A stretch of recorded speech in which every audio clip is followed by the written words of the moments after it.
We've all felt forgotten at some point in our lives, overlooked and deemed not good enough. Perhaps that's why the story of the smallest donkey touches so many hearts, because it reminds us that worth isn't measured by size or strength.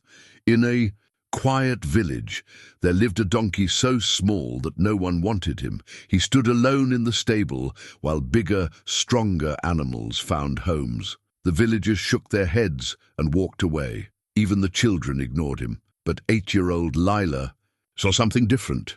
She visited him every day, speaking kindly and sharing her lunch. The other villagers laughed at her foolishness. Then something extraordinary happened. The little donkey began to grow stronger, and Lila's gentle care transformed not just his life, but the hearts of everyone who witnessed their friendship. What started as one girl's simple act of kindness became a lesson that changed an entire community's understanding of true value. But how could such a small gesture create such a powerful transformation? Before we jump back in, tell us where you're tuning in from, and if this story touches you, make sure you're subscribed, because tomorrow I've saved something extra special for you. The village of Millbrook had existed for over 2 centuries, nestled between rolling hills that turned golden each autumn and green meadows that stretched toward distant mountains. It was the kind of place where everyone knew their neighbors' names, where children walked safely to school along dirt paths lined with wildflowers, and where the rhythm of life moved according to the seasons rather than clocks. At the heart of the village stood Thomas Hartwell's stable, a weathered wooden structure that had housed horses, mules, and donkeys for 3 generations. The building leaned slightly to the east, its red paint faded to the color of dried roses, but its stalls remained sturdy and warm. Thomas, a man of 62 with calloused hands and kind eyes, had inherited both the stable and his father's practical wisdom about animals and their worth. On this particular morning in early spring, sunlight filtered through the stable's dusty windows, illuminating motes of hay dust that danced in the golden beams. In the far corner stall, barely visible in the shadows, stood a donkey so small that visitors often mistook him for a yearling. His grey coat had patches of brown around his ears and muzzle, and his dark eyes held a depth of resignation that seemed far too mature for any creature his size. The empty halter hanging on the post beside his stall told its own story. Made of worn leather that had once been deep brown, but now showed the pale marks of countless hands testing its strength. It had been crafted with hope for a donkey who might grow into it. Instead, it served as a daily reminder that this particular animal had been deemed unworthy of even the most basic equipment. 8-year-old Lila Mae Thornton lived just 3 streets away from the stable with her grandmother, Martha Thornton, in a small house painted the color of cream with green shutters that Martha had insisted on painting herself the previous summer. The house sat behind a white picket fence that needed mending in 2 places, surrounded by a garden where Martha grew vegetables in neat rows and flowers in cheerful clusters wherever space allowed. Lila had come to live with her grandmother 2 years earlier after her parents died in a car accident during a winter storm. The transition had been difficult, filled with nights when she missed her mother's lullabies and mornings when she forgot for just a moment that her father wouldn't be coming home from work. But Martha had wrapped her in love and patience, teaching her that healing came slowly, like the way spring flowers pushed through frozen ground. Martha Thornton was 71 years old, with silver hair that she kept braided and coiled at the nape of her neck, and hands that seemed to know exactly how to comfort a crying child or coax a reluctant plant to bloom. She had raised 3 children of her own and buried a husband she'd loved for 46 years. Life had taught her that kindness was rarely wasted, and that the most important lessons often came from the most unlikely teachers. Every morning, Lila walked to the village school along a path that took her past Thomas's stable. She was a quiet child with brown hair that caught golden highlights in the sun and eyes the color of warm honey. While other children her age chattered loudly and ran ahead in groups, Lila preferred to walk slowly, noticing the way morning dew collected on spider webs and how the stable cats stretched in patches of sunlight. It was during one of these morning walks 3 weeks ago that Lila first noticed the small donkey. She had heard Thomas talking to Samuel Beck, the village blacksmith, about the animal's latest disappointment. The Williams family from the next valley had come looking for a donkey to help with their farm work. But after one look at the tiny creature, they had shaken their heads and chosen a sturdy brown mule instead. "Poor little fellow," Thomas had said, his voice carrying a mixture of sympathy and frustration. "He's been here 8 months now. Born too small, grew up too slow. His mother died when he was barely weaned, and he's never quite caught up to where he should be." Samuel, a large man with a gentle manner despite his intimidating size, had adjusted his leather apron and nodded thoughtfully. Samuel himself knew something about being judged by appearances. A childhood accident had left him with a pronounced limp, and though he had become the finest blacksmith in 3 counties, some people still looked at him with pity rather than respect. "Sometimes the best ones just need more time," Samuel had replied, but even he hadn't sounded entirely convinced. From that day forward, Lila found herself slowing her steps as she passed the stable, stealing glances at the small donkey who stood alone in his corner stall, while the other animals, 2 horses, a mule, and 3 larger donkeys, moved about their enclosures with purpose and energy. The little grey donkey seemed to exist in a world of his own. He rarely approached the front of his stall, and when strangers visited, he pressed himself against the back wall as if trying to become invisible. The sight stirred something deep in Lila's chest, a recognition that she couldn't quite name. Perhaps it was the way he stood apart from the others, or how his ears drooped as if he had given up hope of belonging anywhere. Whatever it was, she found herself thinking about him during arithmetic lessons and picturing his sad eyes when she should have been paying attention to geography. Lila carried her lunch to school each day in a wooden box that her grandfather had carved before she was born. Martha had given it to her on her first day of living with her grandmother, explaining that it had been made with love and should be filled with the same. The box was simple but beautiful, with a sliding lid and smooth corners worn soft by decades of use. Inside, Martha packed sandwiches wrapped in clean cloth, an apple or pear from their own trees, and sometimes a small treat like gingerbread cookies or honey cakes. As the weeks passed, Lila began to notice details about the donkey that others seemed to miss. Despite his small size, his proportions were actually quite elegant. His legs, though thin, moved with a natural grace. His ears, perhaps a bit large for his head, were perfectly shaped and remarkably expressive. When he was alert, they pricked forward in a way that suggested intelligence. When he was sad, which seemed to be most of the time, they drooped in a manner that broke Lila's heart. The village children, for the most part, paid the donkey no attention at all. They were drawn to the horses with their flowing manes and powerful presence, or to the larger donkeys who brayed loudly and seemed eager for attention. The little grey donkey might as well have been part of the stable's furniture for all the notice he received from his peers. Adults were even less kind in their assessment. Lila had overheard Mrs. Patterson, the baker's wife, telling Martha that the donkey was a waste of good feed, and that Thomas should put the poor thing out of its misery. The comment had made Lila's cheeks burn with indignation, though she had been too shy to speak up in the animal's defense. Even Dr. Morrison, who served as the village's veterinarian when needed, had pronounced the donkey failure to thrive, and suggested that some animals simply weren't meant to survive. The diagnosis had been delivered with clinical detachment, as if the donkey's fate was already sealed by forces beyond anyone's control. But Martha, who had observed her granddaughter's growing interest in the forgotten animal, offered a different perspective during one of their evening conversations. They had been sitting on the front porch, shelling peas for dinner, while the sun painted the sky in shades of orange and pink. "Sometimes," Martha had said, her weathered fingers working steadily, "at the pods, we think we know what something is worth just by looking at it. But worth isn't always about size or strength or what others expect. Sometimes it's about heart, and heart isn't something you can measure with your eyes. Lila had looked up from her own bowl of peas, studying her grandmother's face in the golden light.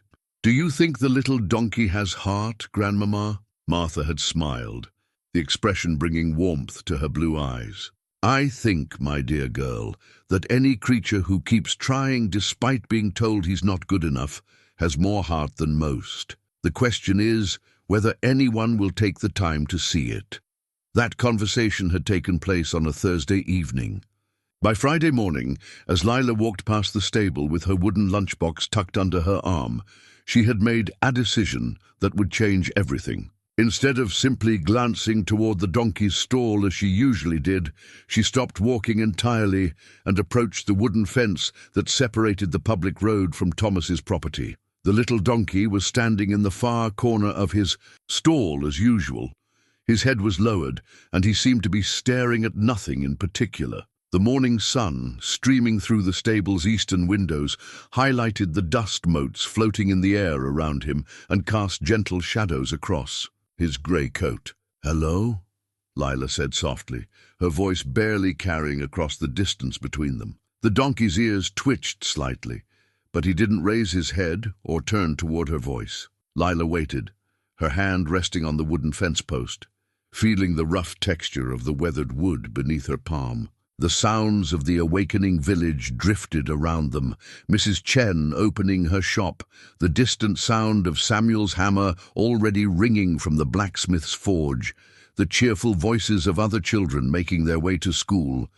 But in this moment, standing at the edge of Thomas's property, with the morning light warm on her face, Lila felt as if she and the small donkey existed in a bubble of quiet possibility. She couldn't yet imagine how her simple greeting would eventually transform not just the donkey's life, but the heart of their entire community. All she knew was that something inside her responded to the loneliness she recognized in the little animal's posture, and that tomorrow she would stop again. The wooden lunchbox felt heavier in her hands as she finally turned away and continued towards school. But it wasn't the weight of the food inside that made it so. It was the weight of a decision made and a friendship about to begin.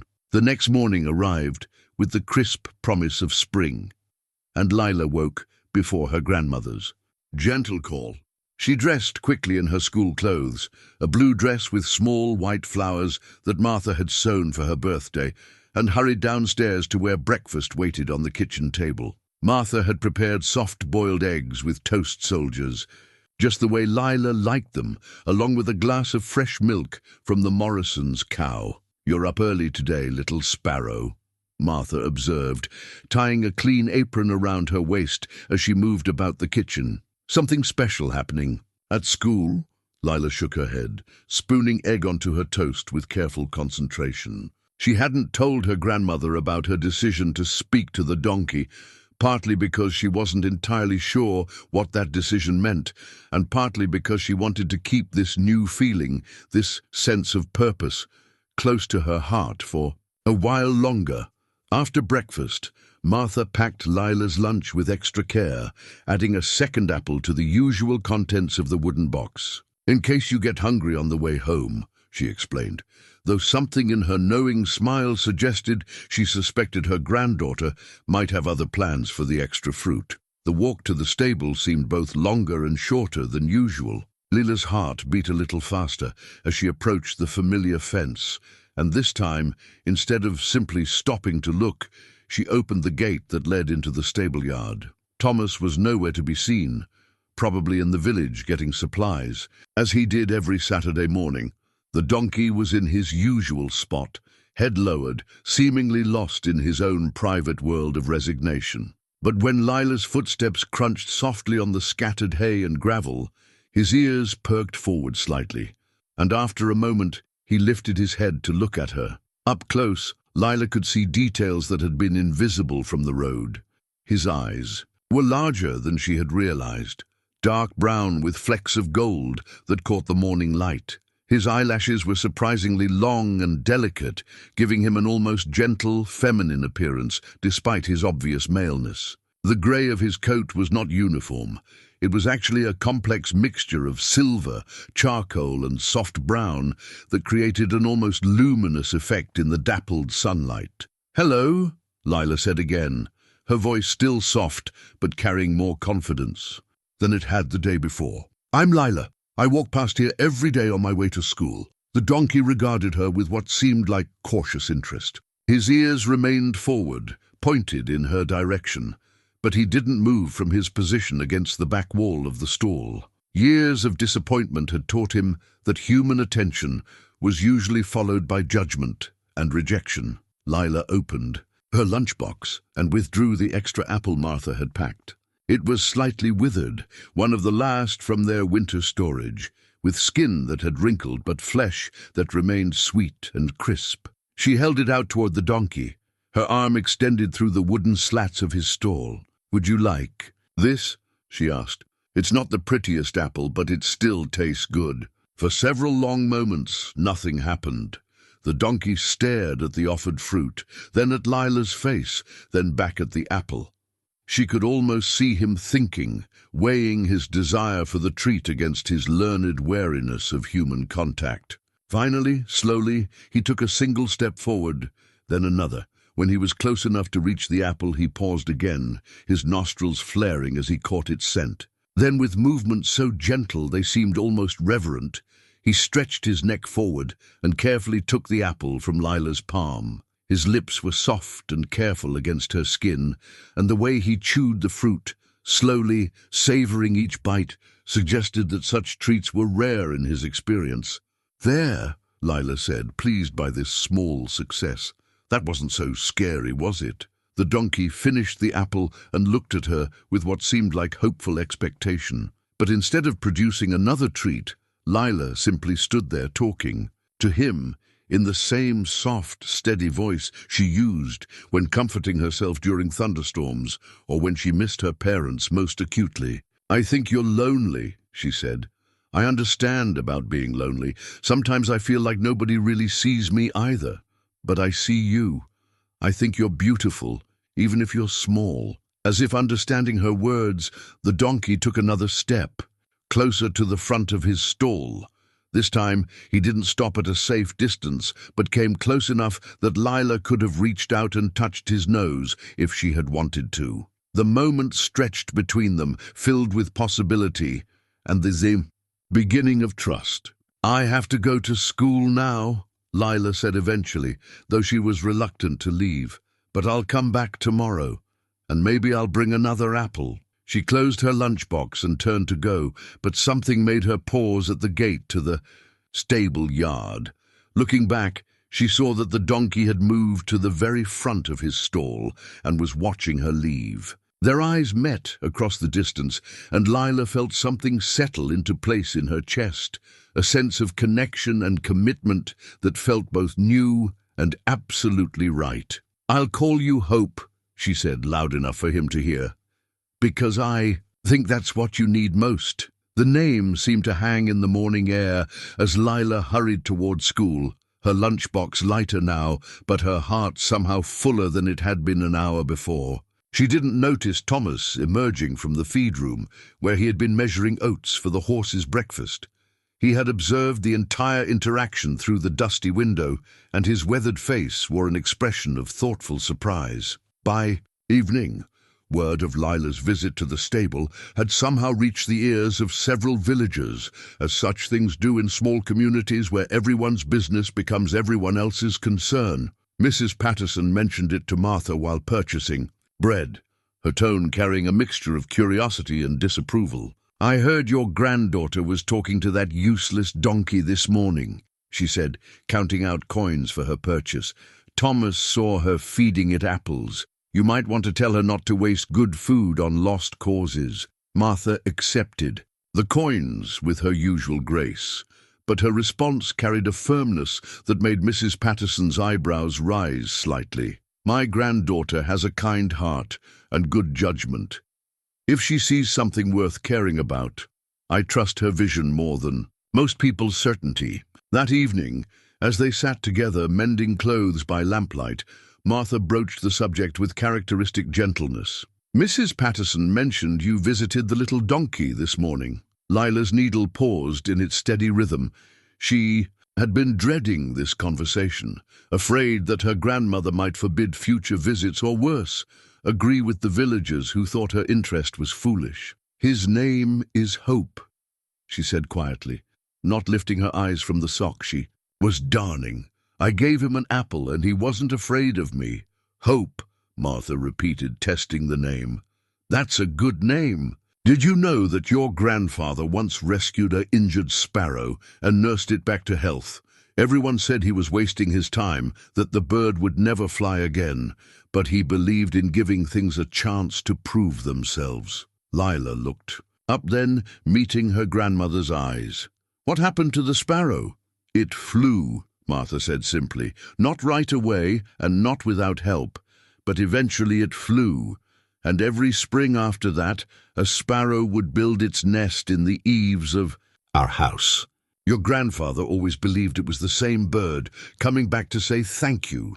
The story settled into Lila's heart like a seed finding good soil. She understood that her grandmother was giving her permission not just to visit Hope, but to believe in the possibility of transformation through patience and care. "Can I visit him again tomorrow?" Lila asked. "I think," Martha said, returning to her mending with a small smile, "that Hope would be disappointed if you didn't." Outside their window, the last light of day was fading into the deep blue of evening. Somewhere across the village, in a stable that smelled of hay and dreams deferred, a small donkey stood in the darkness of his stall, perhaps wondering if the girl with the gentle voice and the withered apple would really return. For the first time in months, the emotion filling his chest felt less like resignation and more like anticipation. True to her word, Lila returned the next morning, and the morning after that, and every morning for the following week. Each visit followed a similar pattern. She would arrive with a small offering from her lunch, an apple, a carrot, sometimes a piece of bread, and spend several minutes talking softly to Hope while he ate. Gradually, the donkey's initial wariness gave way to eager anticipation. By the end of the first week, he was waiting at the front of his stall when she arrived. On the 8th day of her visits, Lila brought something different.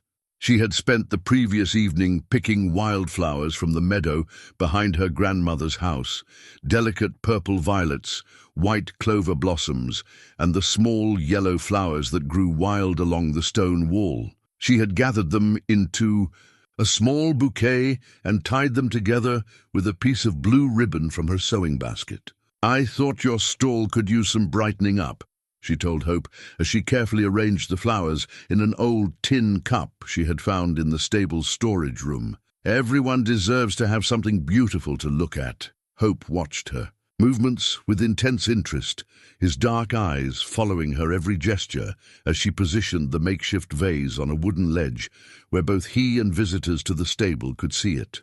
The splash of color transformed the dreary corner of his stall into something that looked almost cheerful, almost hopeful. "There," Lila said, stepping back to admire her handiwork. "Much better." That evening, Martha noticed the faint fragrance of wildflowers clinging to Lila's clothes and smiled to herself. She remembered her own childhood impulses to beautify the world around her, the way young hearts instinctively reached toward loveliness even in the most unlikely places. After Lila had gone to bed, Martha walked to her bedroom closet and retrieved something she hadn't looked at in years, a small wooden box containing mementos from her childhood. Inside, wrapped in tissue paper that had yellowed with age, was a collection of items that had once seemed precious beyond measure. A perfectly round stone from the creek, a pressed four-leaf clover, a robin's egg that had fallen from its nest. At the bottom of the box, Martha found what she was looking for, a small, well-worn brush that had once belonged to her pony, a gentle creature named Buttercup, who had been her companion through the lonely years of her own childhood. The brush, was made of natural bristles set in a wooden handle carved with simple flowers. Her father had made it specifically for Buttercup, understanding that the act of caring for another creature could teach lessons that no amount of instruction could provide. Martha held the brush in her hands, feeling the weight of memory and possibility it contained. The next morning, as Lila prepared for school, Martha presented her with the brush, wrapped in a clean cloth. "This belonged to my pony when I was about your age," Martha explained. "I think Hope might enjoy being groomed, and it's important to take proper care of the ones we love." Lila unwrapped the brush with reverent care, running her fingers over the smooth wooden handle and the soft bristles. She could imagine how it would feel to run it through Hope's coat, how it might help him feel valued and cared for in a way he had never experienced before. "Was Buttercup small too?" Lila asked. "She was," Martha nodded. "The other children in town rode horses that were bigger and faster, but Buttercup was perfect for me. She was gentle and patient, and she taught me that the best partnerships aren't always the most obvious ones." That afternoon, after school, Lila made her first extended visit to Hope.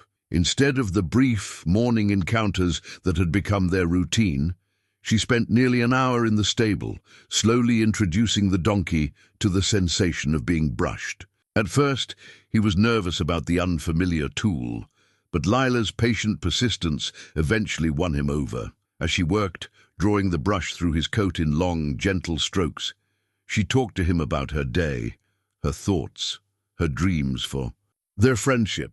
The repetitive motion was soothing for both of them, and gradually Hope's initial tension melted away into something that looked remarkably like contentment. "You're actually quite handsome under all this dust," Lila murmured, pleased to see how his coat began to shine as she worked. "I think you just needed someone to take the time to see it." Samuel Beck, the village blacksmith, happened to be delivering some repair work to Thomas when he noticed the girl and the donkey. He paused in the stable doorway, struck by the gentle intimacy of the scene.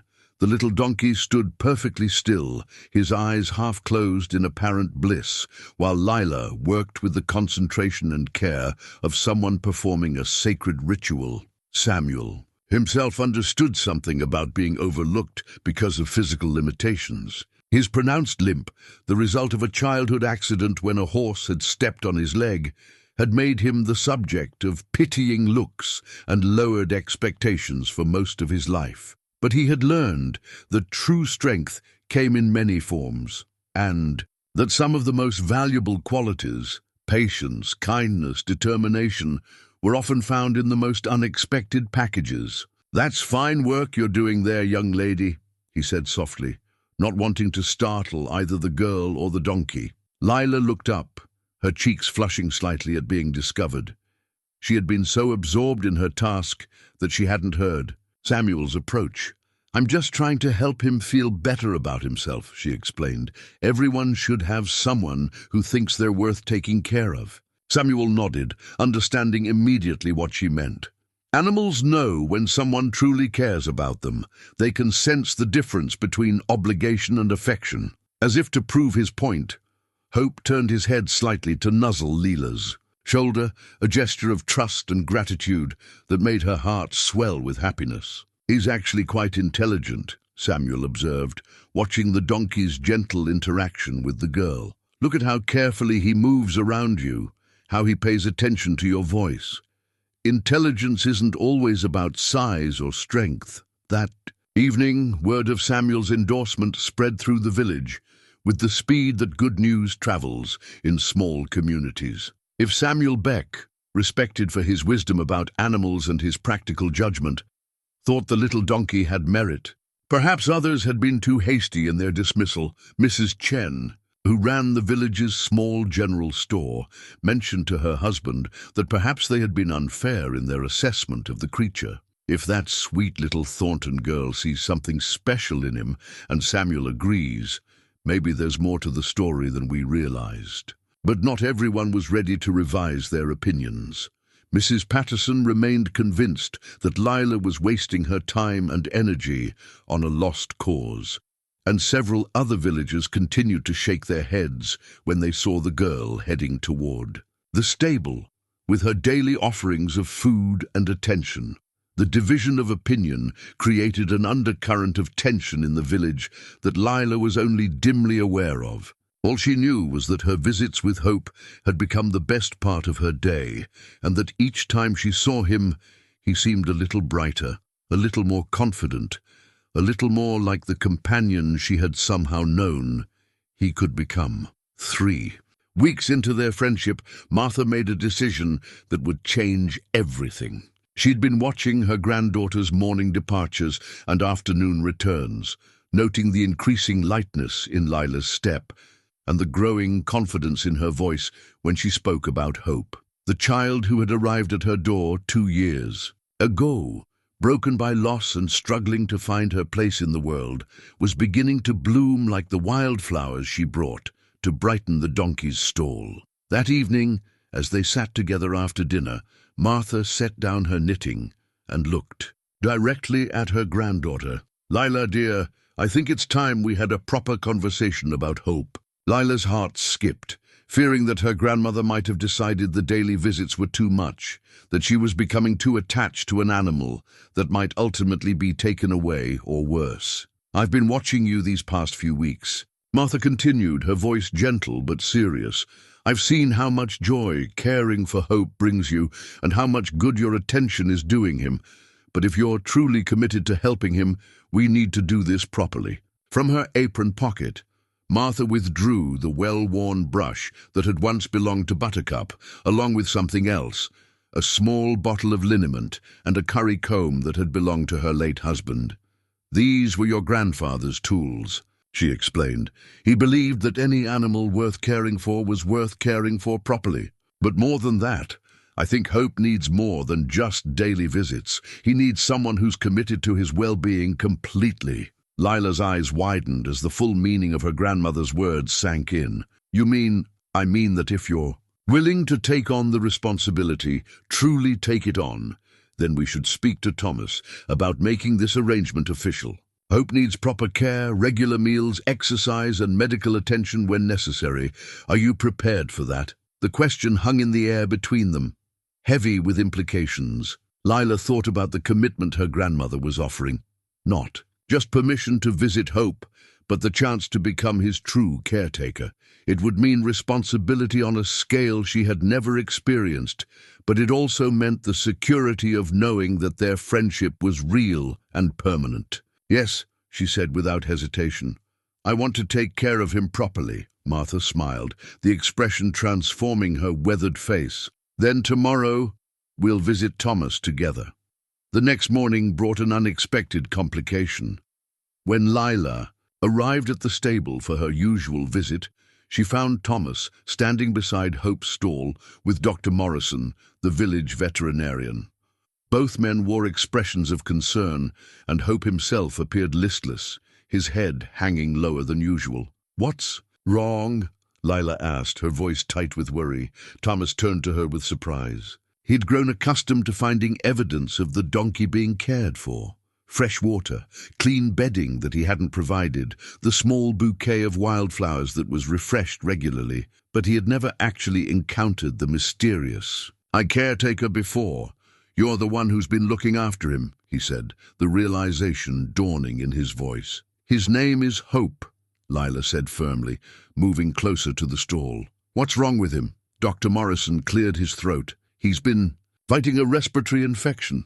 Nothing serious, but he needs proper care and monitoring for the next few days." "I was just telling Thomas that it might be time to do what?" Lila interrupted, though she feared she already knew the answer. "To consider whether keeping him is the kindest option," Dr. Morrison finished gently. "He's been struggling for months, and now this illness on top of everything else." "No," Lila said, the word coming out stronger than she had intended. "He's not struggling anymore. He's been getting better every day since I started caring for him. Look at his coat. It's shinier than it was 3 weeks ago. Look at his eyes. They're brighter. He just needs someone to believe in him. Thomas studied the little girl with new interest. He had indeed noticed changes in the donkey over the past few weeks, subtle improvements in posture, alertness, and overall condition that he had attributed to the warmer weather and better feed. Now, seeing the fierce protectiveness in Lila's stance and the obvious bond between girl and animal, he began to understand what had really been happening. At that moment, Martha appeared in the stable doorway, having arrived for their planned conversation with Thomas. She took in the scene quickly, her granddaughter standing defensively beside the donkey's stall, the two men looking uncomfortable and uncertain, and Hope himself looking unwell, but somehow more present than she had ever seen him. "Gentlemen," she said with calm authority, "I believe you've met my granddaughter, Lila. We've come to discuss the possibility of her taking formal responsibility for Hope's care." Dr. Morrison looked skeptical. "Mrs. Thornton, with all due respect, caring for a sick animal is a significant responsibility. This isn't like feeding a pet rabbit." "You're absolutely right," Martha agreed. "That's why I'm here to ensure that any arrangement we make includes proper veterinary care, adequate resources, and adult supervision. But I've watched Lila with this donkey for weeks now, and I've seen results that speak for themselves." As if summoned by their conversation, Samuel Beck appeared in the stable doorway. He had come to discuss some metalwork with Thomas, but finding the gathering already in progress, he stepped forward to offer his perspective. "I've been watching too," he said, his deep voice carrying weight in the small space. "That donkey has improved more in the past 3 weeks than in all the months before. Sometimes the best medicine isn't what comes from a bottle, it's knowing that someone cares whether you live or die." Thomas found himself caught between practical considerations and the evidence before his eyes. The donkey did look better despite his current illness. More importantly, the little girl's obvious devotion and her grandmother's willingness to support her suggested that Hope might finally have found what he had been missing all along: a family. "The infection will require medication twice daily. For 10 days, Dr. Morrison said slowly, and careful monitoring to ensure he doesn't develop complications." "I can do that," Lila said immediately. "I'll come every morning before school and every afternoon after. I'll do whatever he needs." Martha placed a gentle hand on her granddaughter's shoulder. "We'll do whatever he needs," she corrected. Together. The conversation that followed lasted nearly an hour, covering everything from financial responsibility for feed and veterinary care to the practical arrangements for daily care. In the end, it was Hope himself who settled the matter. As the adults talked, he had gradually moved closer to the front of his stall, drawn by the sound of Lila's voice and the sense that his fate was being decided. When she reached through the slats to stroke his nose, he leaned into her touch with such obvious trust and affection that even Dr. Morrison's skepticism began to waver. "All right," Thomas said finally. "We'll try it for a month. If the donkey continues to improve and Lila proves she can handle the responsibility, we'll make it permanent." Lila felt tears of relief and gratitude spring to her eyes. "Thank you," she whispered, and then turning to Hope, "Did you hear that? You're going to be okay." For the first time since the veterinarian's arrival, Hope lifted his head fully and looked directly at her, and in his dark eyes she saw not just trust, but hope. The month that followed tested every aspect of Lila's commitment and resolve. Caring for a sick animal proved far more demanding than simply offering daily treats and companionship. Hope's respiratory infection required medication to be administered precisely on schedule, and the bitter-tasting liquid had to be mixed with his feed in just the right proportions to ensure he consumed the full dose. Lila arrived at the stable. Each morning before dawn, her small hands steady as she measured out the medicine under Martha's watchful guidance. Hope had learned to trust her enough that he didn't fight the treatment, but his cooperation came from affection rather than resignation, and Lila treasured the difference. During the worst days of his illness, when Hope's breathing was labored and his appetite poor, Lila spent long hours simply sitting beside his stall, talking to him in soft, encouraging tones. She read him stories from her school books, sang lullabies that Martha had once sung to her, and shared every detail of her daily life as if he were her closest confidant. "The other children at school think I'm strange for spending so much time with you," she confided one afternoon as Hope dozed fitfully in his stall. "But I don't mind. I'd rather be here with you than anywhere else." Thomas, who had initially observed Lila's efforts with cautious skepticism, found himself increasingly impressed by her dedication. He began timing his own visits to the stable to coincide with her afternoon care sessions, ostensibly to check on Hope's progress, but actually to witness the remarkable partnership developing between the girl and the donkey. What he saw challenged many of his assumptions about both children and animals. Lila approached each task with a seriousness and attention to detail that many adults could learn from. She kept careful notes about Hope's appetite, behavior, and response to treatment, creating a detailed log that impressed even Dr. Morrison. During his follow-up visits, more remarkably, Hope seemed to rally in direct response to Lila's presence. On days when she was delayed by school activities or weather, Thomas noticed that the donkey became restless and withdrawn. But the moment Lila's voice could be heard approaching the stable, Hope would perk up, moving to the front of his stall, with an alertness that spoke of deep, emotional connection. 1 week into the trial period, Samuel Beck arrived at the stable, carrying something wrapped in soft leather. He found Lila brushing Hope's coat, a daily ritual that had become as much about comfort as grooming. The donkey stood perfectly still for the attention, his eyes half closed in contentment, occasionally turning his head to nuzzle Lila's shoulder. "I have something for you," Samuel said, his weathered hands unwrapping the leather to reveal a small halter crafted from supple brown leather and polished brass fittings. The workmanship was exquisite, with every seam perfectly straight and every buckle positioned for both function and beauty. Lila gasped, her hands pausing in their brushing motion. "It's beautiful, but I don't have money to pay for something so—" "Fine." Samuel's face creased into a rare smile. "This isn't for sale, child. This is a gift. Every creature deserves to be properly equipped, and this little fellow has proven he's worth the investment." Attached to the halter was a small silver bell that chimed softly when moved. Samuel explained that he had crafted it himself, understanding that the gentle sound would announce Hope's presence and help the village recognize him as a valued member of the community rather than an overlooked burden. "The bell will let everyone know he's coming," Samuel said as he helped Lila fit the halter to Hope's head, "and that he belongs somewhere." The transformation was immediate and profound.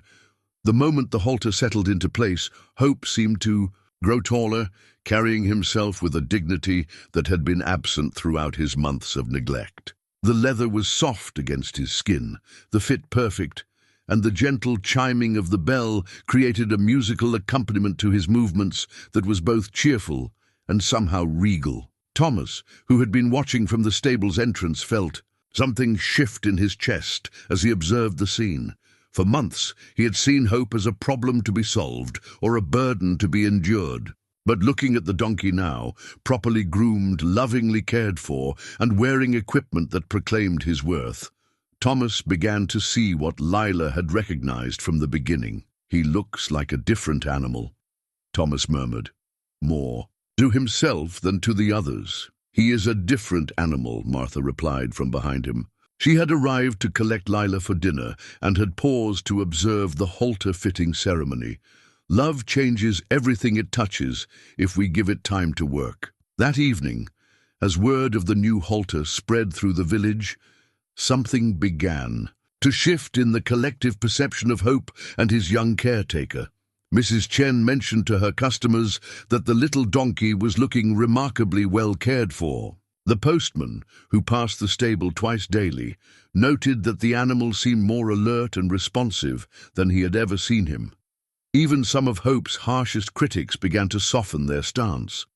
Mr. Williams, the farmer who had rejected Hope, months earlier in favor of a larger mule, happened to see the donkey during one of his trips to town and was struck by the visible improvement in the animal's condition and demeanor. "That's the same donkey that was here last year?" he asked Thomas, in genuine surprise.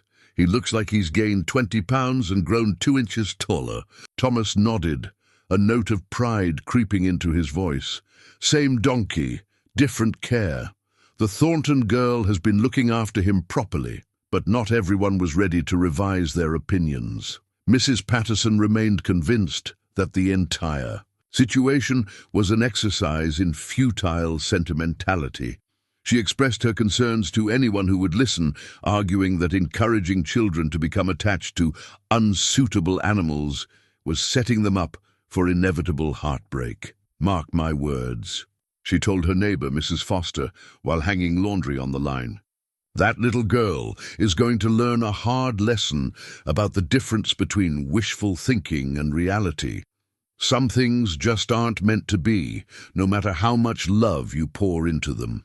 Her words carried enough weight to create doubt in some minds, but they also sparked a defensive response from Hope's growing number of supporters. The village was slowly dividing into 2 camps: those who believed in the transformation they were witnessing, and those who remained convinced that good intentions couldn't overcome fundamental limitations. Lila, absorbed in the daily routine of caring for Hope, remained largely unaware of the broader community debate her efforts had sparked. All she knew was that each day brought new evidence of Hope's recovery and growing confidence. His appetite had returned fully, his breathing was clear and easy, and his coat had developed a lustrous shine that caught the light beautifully. More importantly, Hope had begun to show signs of the intelligence and personality that had been hidden beneath layers of neglect and discouragement. He learned to respond to his name, to follow simple commands, and to anticipate Lila's needs in their daily routine. When she approached with the medicine, he would move to the front of his stall without being called. When she brought the brush, he would position himself for the most efficient grooming. But perhaps the most remarkable change was in Hope's eyes. Where once there had been resignation and withdrawal, now there was alertness, curiosity, and something that could only be described as joy. When Lila arrived each morning, Hope would whinny softly in greeting, the sound carrying a musical quality that made even Thomas smile despite himself. As the month-long trial period neared its end, everyone involved knew that a decision point was approaching. The formal evaluation would determine not just Hope's future, but also whether the village would embrace the lesson that Lila and her donkey had been teaching all along, that worth isn't always visible on the surface, and that love, given freely and persistently, has the power to transform both giver and receiver in ways that no one could have imagined. As Hope's recovery progressed, an unexpected development began to unfold. The village children, who had initially ignored or mocked both Lila and her chosen companion, started to show genuine curiosity about what she was accomplishing. It began with sideways glances and whispered conversations, but gradually evolved into something more direct. Jenny Morrison, the veterinarian's daughter and one of Lila's classmates, was the first to approach her directly. Jenny was known for her boldness and her tendency to speak her mind, qualities that sometimes got her into trouble, but also made her a natural leader among the children. "My father says you've been taking care of that sick donkey," Jenny said, one afternoon as Lila prepared to leave school. "He says the animal is getting better because of what you're doing." Lila nodded cautiously, unsure where this conversation might lead. Jenny had never been particularly friendly toward her, though she hadn't been cruel either. "Could you show me?" Jenny asked, the question coming out in a rush, as if she had been building up courage to ask it. "I mean, could you show me how you take care of him?" The request surprised Lila so much that she almost said no out of instinct. Hope was her special responsibility, her private friendship, and she wasn't sure she was ready to share that sacred space with others. But something in Jenny's expression, a genuine curiosity mixed with newfound respect, made her reconsider. "I suppose you could come with me today," Lila said slowly, "but you have to be quiet and gentle. Hope doesn't like loud noises or sudden movements." That afternoon, for the first time since beginning her routine, Lila had company on her walk to the stable. Jenny walked beside her, unusually subdued, asking careful questions about Hope's care and listening intently to Lila's explanations about his medication schedule, feeding requirements, and grooming needs. When they reached the stable, Hope was waiting at the front of his stall as usual, the silver bell on his new halter chiming softly as he moved to greet Lila. But when he saw the unfamiliar companion, he took a step back, his ears flicking uncertainly. "It's all right," Lila murmured, approaching the stall with her usual calm confidence. "This is Jenny. She wants to learn about taking care of animals." What followed was a demonstration that impressed Jenny far more than she had expected. Lila's movements were sure and gentle as she administered Hope's medication, checked his water and feed, and began the daily grooming routine. Throughout the process, she maintained a steady stream of quiet conversation with Hope, explaining each step and praising his cooperation. "You really know what you're doing," Jenny said softly, watching Lila work the brush through Hope's coat. "With practice skill. I thought taking care of animals was just about giving them food and water." "That's part of it," Lila replied, pausing to examine a small cut on Hope's shoulder that was healing well. "But they need other things too. They need to feel safe and valued. They need to know that someone notices when they're not feeling well or when they're sad." As if to demonstrate her point, Hope turned his head to nuzzle Lila's cheek, the gesture so clearly affectionate that Jenny's breath caught in surprise. "He really loves you," she whispered. "And I love him," Lila replied simply. "Love makes everything grow stronger." By the following week, Jenny had become a regular visitor to Hope's care sessions, and her presence had attracted other children as well. Tommy Chen, whose parents ran the general store, began stopping by after school. Mary Foster, the shyest girl in their class, overcame her usual reticence to join the growing group of observers. Each child who witnessed Lila's patient, knowledgeable care came away with a new understanding of what it meant to truly care for another creature. They saw how Hope responded to gentle words and consistent kindness, how his health and spirits improved under dedicated attention, and how the bond between animal and caretaker could transform both participants. Samuel Beck, who often worked late at his forge and thus witnessed many of these gatherings, found himself deeply moved by what he observed. As someone who had struggled with being different and undervalued, he recognized the profound lesson being taught in Thomas's stable. The children were learning not just about animal care, but about seeing worth in unexpected places and the power of persistent compassion. One evening, as Samuel walked home from his workshop, he encountered Martha Thornton tending her garden in the fading light. They had known each other for decades, sharing the bond of long-time village residents, but their conversation that evening went deeper than usual pleasantries. "Your granddaughter is teaching the whole village something important," Samuel said, pausing at Martha's garden gate. "I've been watching the children who come to see Hope now. They're different when they leave than when they arrive." Martha straightened, brushing soil from her hands as she considered his words. "Lila has always had a gift for seeing the good in things others overlook. I think she recognizes kindred spirits." Samuel nodded, understanding the subtle reference to his own experiences with being judged by limitations rather than abilities. Hope isn't the only one who's been transformed by her attention. The children are learning that strength comes in many forms, and that sometimes the most valuable qualities are the ones that aren't immediately obvious. As word of Hope's remarkable progress continued to spread, the village began to attract visitors from neighboring communities. Dr. Morrison had mentioned the case to colleagues during a regional veterinary meeting, describing it as an interesting example of how psychological factors could affect physical health in animals. His clinical account, however, couldn't capture the full scope of what was happening in Millbrook. A traveling merchant named Frederick Hayes, who traded in livestock and had extensive experience evaluating animals, made a special detour to see Hope during one of his regular routes.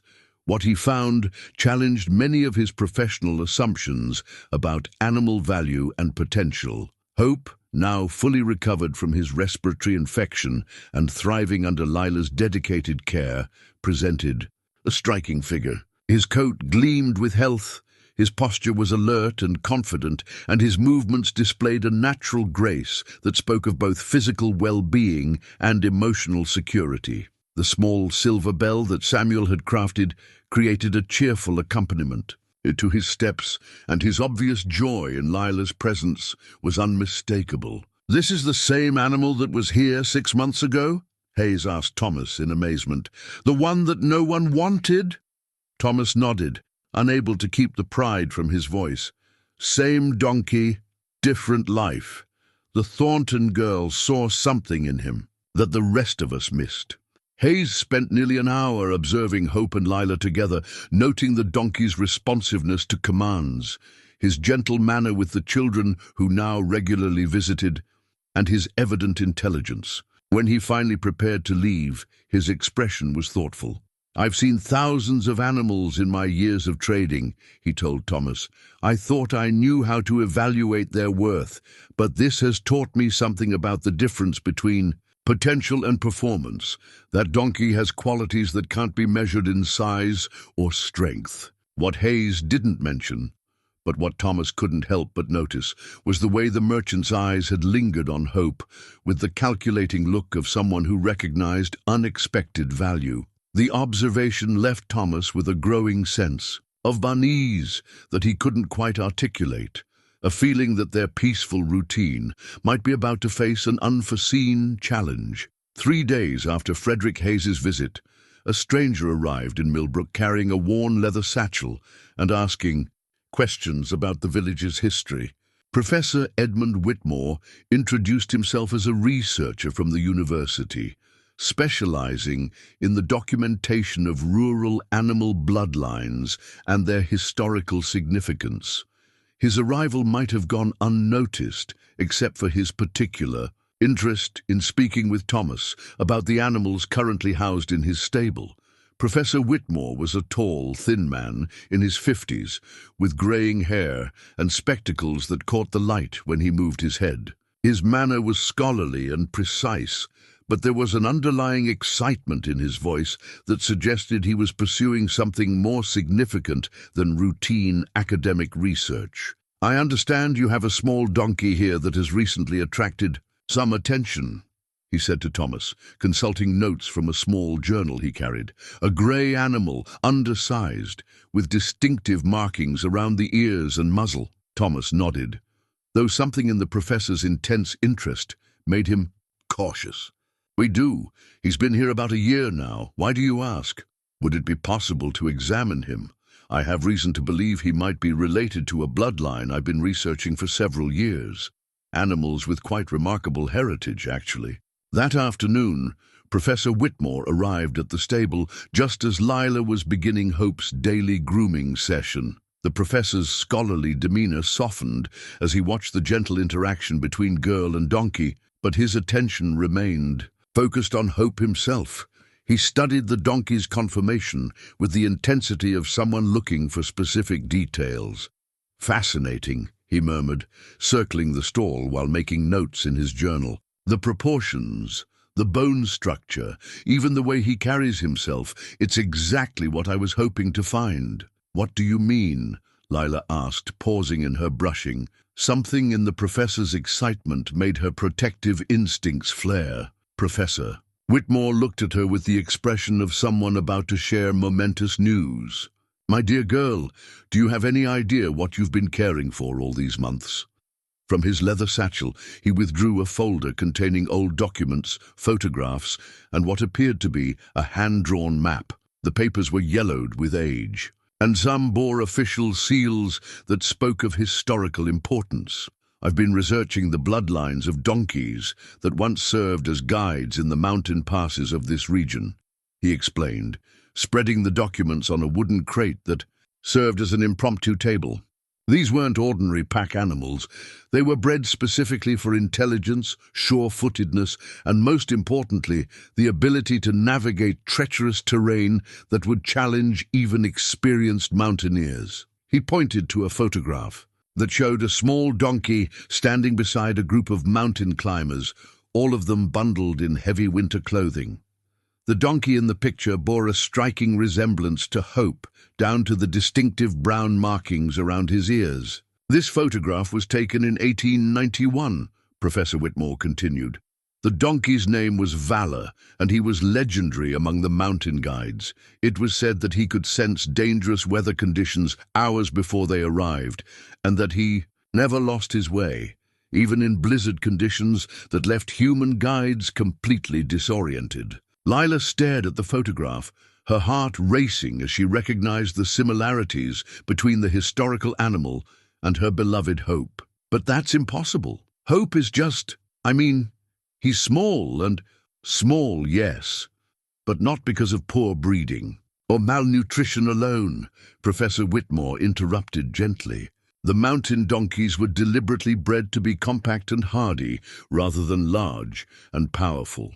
Size was actually a disadvantage in the narrow passes and unstable terrain they had to navigate." He showed them another document, a breeding record that traced the lineage of mountain guide donkeys through several generations. Many of the names were unfamiliar, but at the bottom of one page, written in faded ink, was a notation that made Thomas's breath catch. "Valor's line. Last known offspring relocated to Valley Settlements, 1923. Hope's original owner lived in the Valley Settlement that eventually became part of this county," Professor Whitmore explained. "When she died last year, her belongings were scattered, but I managed to track down some of her papers. That's how I learned about a donkey that had been kept as a family pet rather than a working animal. A donkey whose bloodline could be traced directly back to the legendary mountain guides. The implications of this revelation hit everyone present, at different moments and with varying intensity. Thomas realized that he had been housing an animal of genuine historical and genetic value without knowing it. Martha, who had arrived to collect Lila, understood that their quiet routine was about to be disrupted by forces beyond their control. And Lila felt a complex mixture of pride in Hope's noble heritage and fear about what this discovery might mean for their future together. "But why does this matter now?" Lila asked, though part of her already knew the answer. Professor Whitmore's expression grew more serious. "These bloodlines are incredibly rare. We believe there are fewer than a dozen animals remaining that can trace their lineage directly to the original mountain guide stock. From a conservation standpoint, Hope represents invaluable genetic material that could be used to preserve and rebuild the breed." "What exactly are you suggesting?" Martha asked, her voice carrying a note of protective steel that made the professor pause. "There are several institutions that would be very interested in acquiring Hope for breeding purposes," he replied carefully. "The university where I work has an agricultural program that could provide him with ideal conditions, expert care, proper nutrition, and the opportunity to sire offspring that would carry on his remarkable heritage." The words hung in the air like a thunderclap. Lila felt the world tilt around her as the full meaning of the professor's suggestion became clear. They wanted to take Hope away from her, away from the only home where he had ever been truly valued and cared for. "No," she said, the word coming out as barely more than a whisper. "Lila, dear," Professor Whitmore said gently, "I understand this is difficult, but you must consider what's best for Hope and for the preservation of his breed. He could contribute to something much larger than—" "No," Lila repeated louder this time. "Hope belongs here. He belongs with me. I don't care about his bloodline or his heritage. I care about him, and he's happy here." As if summoned by her distress, Hope moved to the front of his stall and stretched his neck toward Lila. the silver bell on his halter chiming softly. She reached out to stroke his nose, and he leaned into her touch with complete trust. Thomas found himself in an impossible position. As the legal owner of Hope, the decision would ultimately be his to make.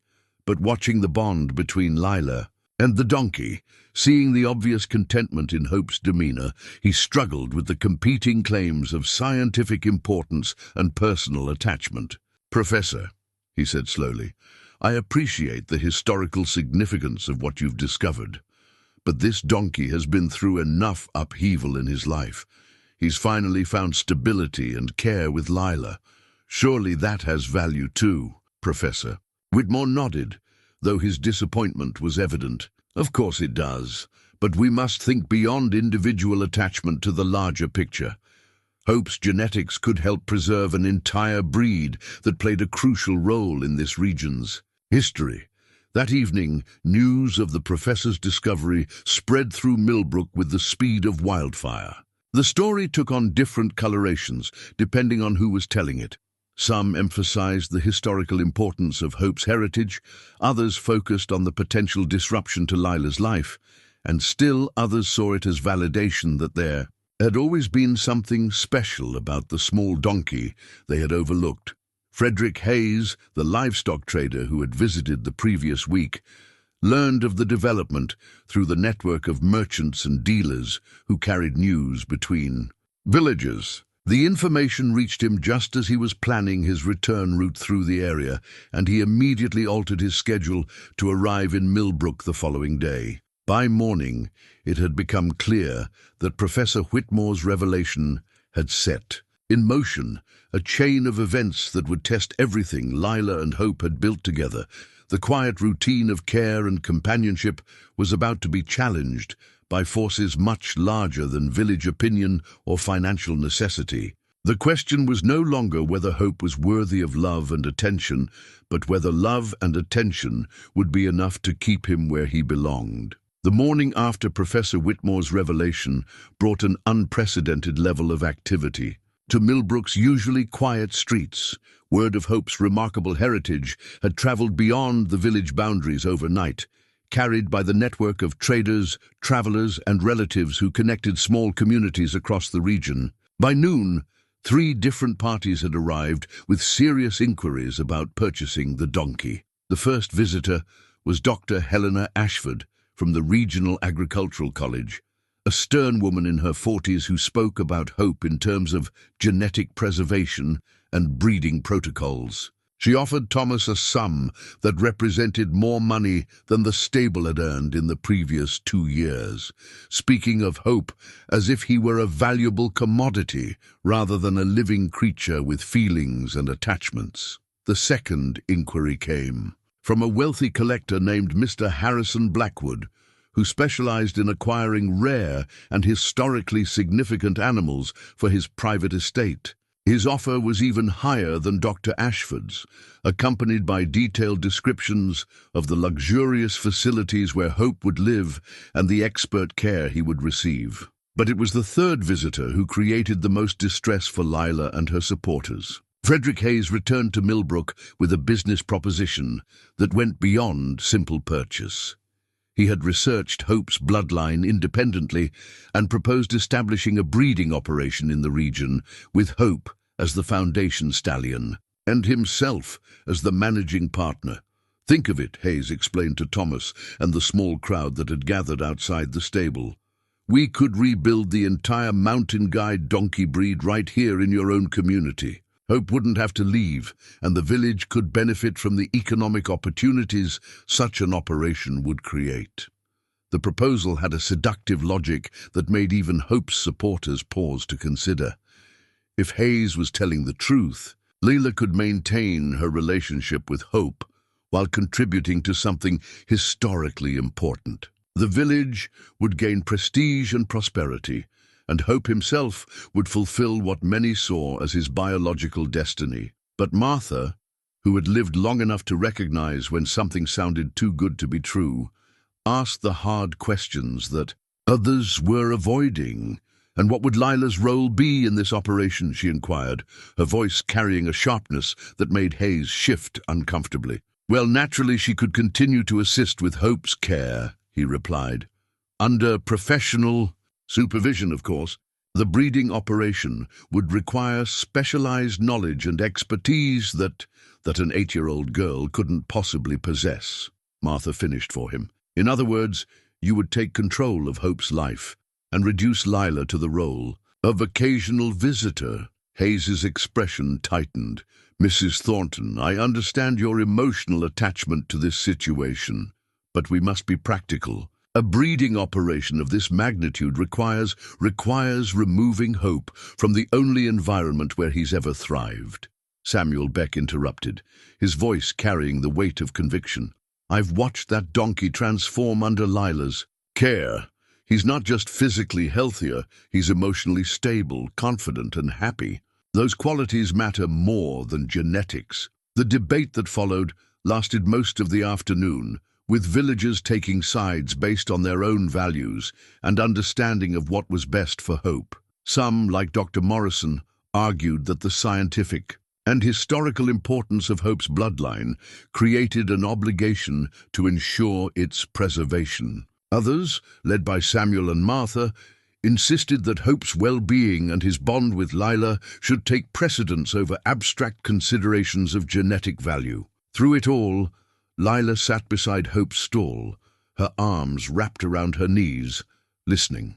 Do adults argue about her best friend's future, as if he were a prize to be won, rather than a living being with his own preferences and attachments? Hope himself seemed to sense the tension, remaining close to the front of his stall where Lila could reach him, occasionally nuzzling her hand or shoulder in gestures of comfort that worked both ways. As evening approached and the various parties prepared to reconvene the following day for final negotiations, Martha made a decision that surprised everyone, including herself. She approached Thomas privately and made an offer that she had been considering throughout the day's discussions. "Thomas," she said quietly, "I want to propose something. What if I were to purchase Hope from you myself?" Thomas's eyebrows rose. In surprise, "Martha, the amounts being discussed today, they're substantial. Far more than a widow's savings could cover," Martha finished.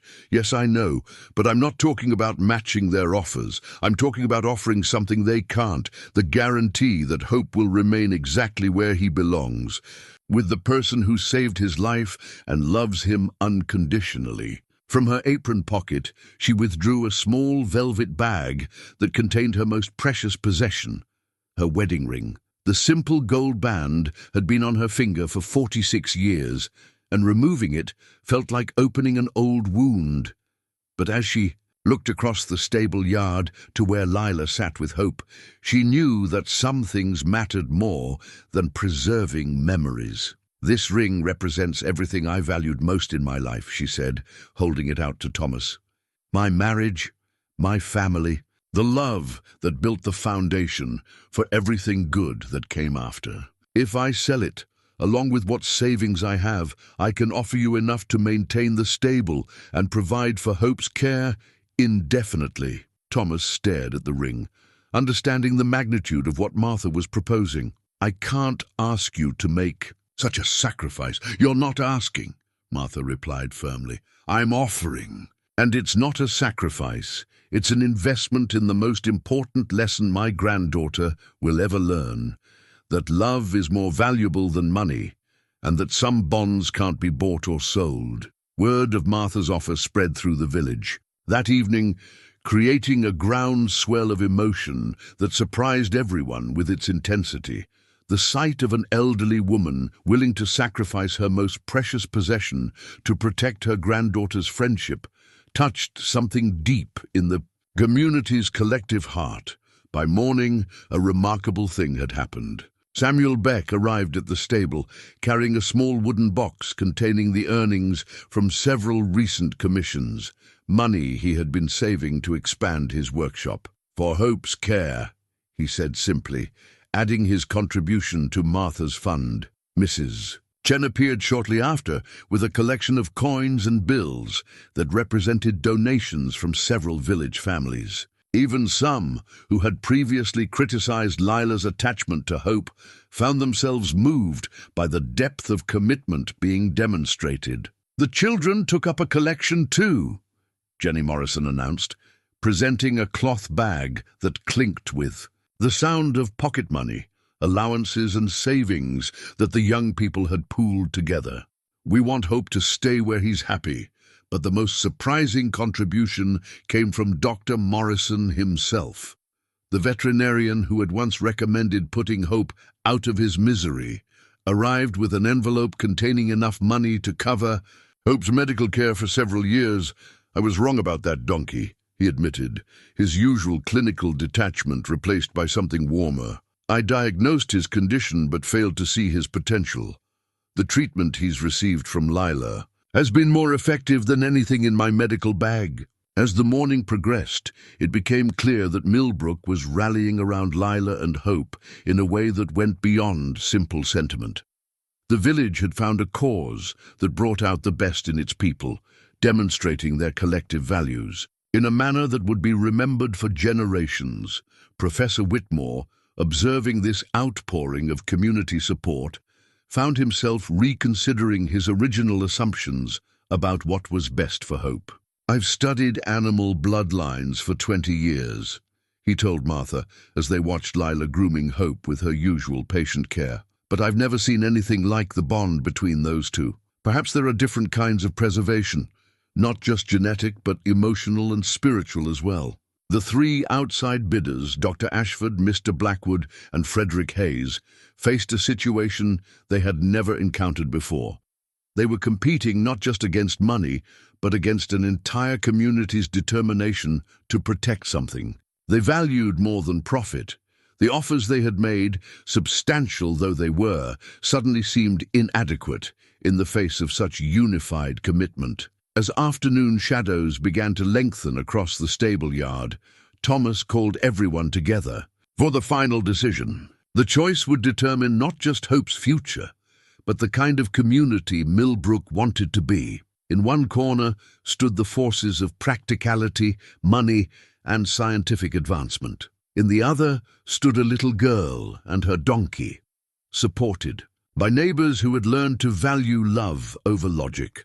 The stage was set for a confrontation that would test everything they all claimed to believe about worth, value, and the true meaning of home. The gathering that assembled in Thomas's stable yard that afternoon represented more than a simple business transaction. It had become a public forum where the soul of Millbrook would be revealed. Villagers who normally would have been attending to their daily routines had closed shops early, left fields unattended, and put aside household duties to witness the decision that would determine Hope's fate. Thomas stood at the center of the crowd, visibly struggling with the weight of responsibility that had fallen upon his shoulders. Around him, the various parties arranged themselves in an unconscious geography that reflected their positions. The outside bidders confident and professional, the villagers protective and determined, and Lila, small and quiet beside Hope's stall, her hand resting on his neck as if she could anchor him to this place through sheer force of will. Dr. Ashford spoke first, her presentation crisp and authoritative. She detailed the facilities at the Agricultural College, the expertise of their breeding program, and the scientific importance of preserving Hope's genetic heritage. Her words carried the weight of institutional credibility and academic purpose. "This animal represents a crucial link to our regional history," she concluded. "To keep him isolated in a village stable, however well-meaning the care, would be tantamount to allowing a piece of living history to disappear forever." Mr. Blackwood followed with his own appeal, painting a picture of luxury and comfort that would surround Hope at his private estate. He spoke of rolling pastures, climate-controlled stabling, and veterinary care that would ensure Hope's every need was met with the finest resources money could provide. "I understand the emotional attachments and that have formed here," he said with practiced sympathy, but surely you want what's best for this remarkable animal. My facilities can offer him opportunities and care that simply aren't possible in a village setting." Frederick Hayes delivered what he clearly believed would be the winning argument. His breeding operation proposal offered the illusion of compromise. Hope could remain in the area while still fulfilling his genetic destiny. The economic benefits to Millbrook would be substantial, and Lila could maintain some connection to the animal she had rescued. "This is the perfect solution," Hayes declared with confidence. "Hope stays home, the village prospers, and history is preserved. Everyone wins." When the outside presentations concluded, Thomas turned to the villagers who had gathered to support Lila's cause. Martha stepped forward, her weathered hands steady despite the magnitude of the moment. "These people speak about hope as if he were a commodity to be traded or a problem to be solved," she began, her voice carrying clearly across the assembled crowd. "But those of us who have watched him transform under Lila's care know that he's something more precious. He's a living example of what love can accomplish when given the chance to work." She gestured toward the small fund that had been collected, the physical representation of the community's commitment. "We may not have institutional resources or fancy facilities, but we have something that can't be purchased.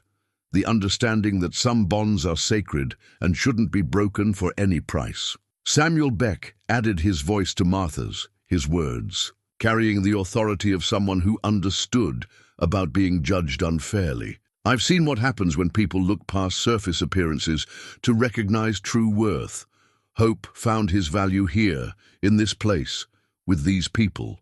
Moving him somewhere else, no matter how luxurious, would be like transplanting a tree that's finally found good soil." Jenny Morrison surprised everyone by stepping forward to speak for the children of the village. "We've learned more from watching Lila care for Hope than from all our school lessons combined," she said with a maturity beyond her years. "She taught us that being small doesn't mean being worthless, and that patience and kindness can work miracles. If you take Hope away, you're taking away our teacher too." As the testimonials continued, something remarkable began to happen. Hope himself seemed to sense that his future was being decided, and he began to demonstrate the very qualities that made him special. Without any prompting from Lila, he moved to the front of his stall and began to interact with the crowd in ways that revealed his intelligence and gentle nature. When a small child dropped a toy near his stall, Hope carefully picked it up in his teeth and extended it toward the child through the wooden slats. When an elderly villager leaned heavily on his walking stick, Hope moved close to the fence and allowed the man to steady himself by resting a hand on his neck. Each gesture was small but meaningful, demonstrating the kind of intuitive compassion that couldn't be taught or replicated. The display reached its crescendo when Lila, overcome with emotion at the thought of losing her beloved companion, began to cry. Hope immediately pressed his face against the stall door, whinnying softly in a tone that sounded remarkably like comfort. The sight of the small donkey trying to console his young caretaker moved even the most hardened observers to silence. Thomas found himself facing a decision that went far beyond simple economics or even scientific merit. He was being asked to choose between competing visions of value, one measured in dollars and genetic potential, the other in love and community bonds. The weight of that choice pressed down upon him as he looked from the expectant faces of the outside bidders to the hopeful expressions of his neighbors and friends. In the moment when Thomas seemed most uncertain, Hope made the decision for him. The little donkey, as if understanding that his fate hung in the balance, did something completely unexpected. He unlatched his stall door, a skill he had apparently learned through careful observation but had never demonstrated before, and walked calmly into the center of the gathered crowd. The assembled villagers stepped back, creating a natural circle around Hope as he moved with quiet dignity toward where the children were standing. He approached Jenny Morrison first, gently nuzzling her hand in greeting, then moved to Tommy Chen, and finally to several other children who had become part of his extended care team over the past weeks. But it was his next action that silenced every argument and settled every doubt. Hope walked directly to where Thomas stood, stopped in front of him, and performed a perfect bow, lowering his head and bending his front legs in a gesture that seemed both regal and humble. Then he rose and walked back to Lila, positioning himself protectively beside her, as if declaring his choice for all to see. "Well?" Professor Whitmore said softly, his scholarly detachment replaced by wonder. "I've never seen anything quite like that." "It appears Hope has made his own preference quite clear." Dr. Ashford frowned, clearly unwilling to accept that an animal's behavior should influence such an important decision. "Trained responses and emotional attachments shouldn't override scientific necessity," she began, but her protest sounded hollow in the face of what everyone had just witnessed.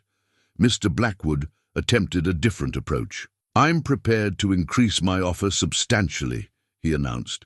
"Surely everyone can see that the financial benefits would change nothing," Thomas interrupted, his voice growing stronger as his resolve crystallized.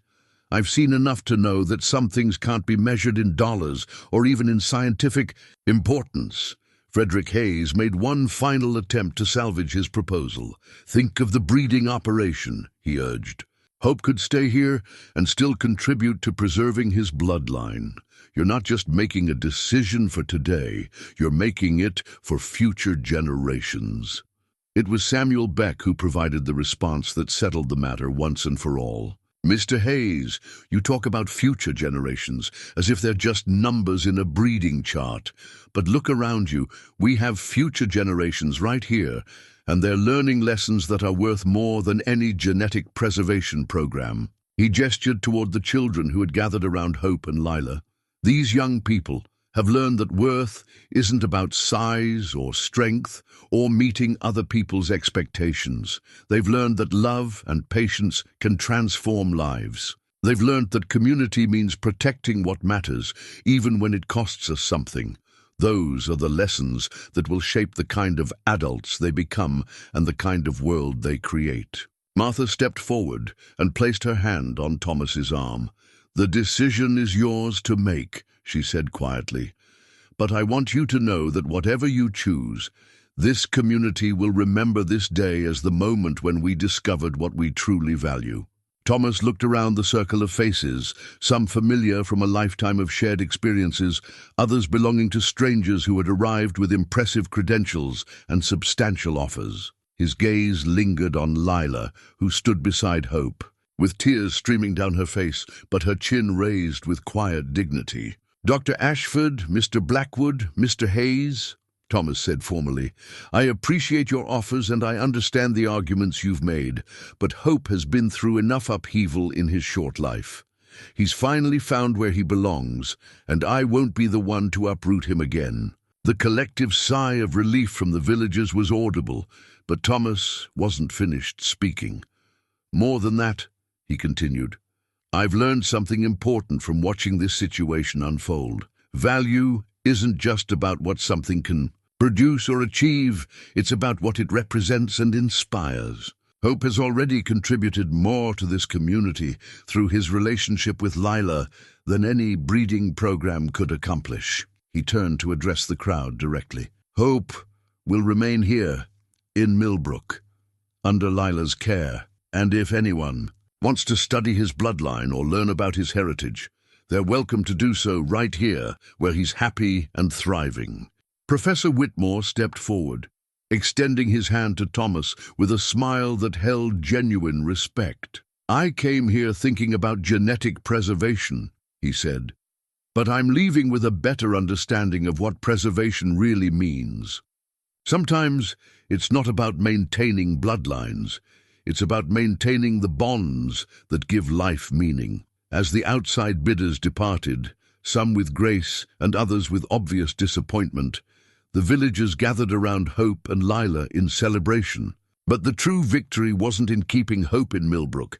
It was in discovering that their small community had the courage to choose love over profit, relationships over resources, and heart over calculation. Hope seemed to understand that the crisis had passed. He moved freely among his friends and supporters, accepting pats and gentle words with the dignity of someone who had never doubted where he belonged. And as the sun began to set over the stable yard, casting long shadows across the gathered crowd, it became clear that this day had changed more than just one donkey's fate. It had revealed the true character of an entire community. 1 year later, the bronze plaque mounted beside the entrance to Thomas's stable caught the morning sunlight, its polished surface reflecting the words that had become Millbrook's unofficial motto, "Hope's home, where worth is measured by love." The plaque had been Samuel Beck's idea, crafted in his workshop during the winter months and installed in a small ceremony that marked the first anniversary of the day Hope chose his own destiny. The stable itself had undergone subtle but significant changes. What had once been a simple boarding facility for farm animals had evolved into something approaching a sanctuary. The stalls were larger and brighter, with windows that had been enlarged to let in more natural light. A small paddock had been added where animals could exercise and visitors could observe their behavior. Most importantly, a comfortable seating area allowed children and adults to spend time with the animals in a peaceful, educational environment. Hope had grown considerably during his year of proper care, though he remained smaller than most donkeys of his age. His coat gleamed with health, and his manner radiated the confidence of an animal who knew he was valued and loved. The silver bell that Samuel had crafted still announced his movements with gentle music, but now it served more as a symbol of celebration than identification. Lila, now 9 years old and taller by several inches, had developed into a skilled animal caretaker whose reputation extended well beyond Millbrook's borders.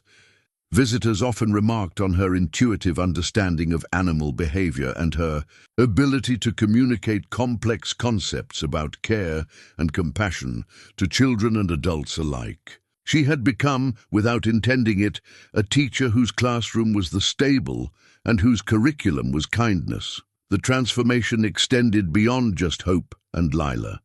The village itself had gained a reputation as a place where unusual forms of value were recognized and nurtured. 3 more animals had arrived at Thomas's stable over the course of the year.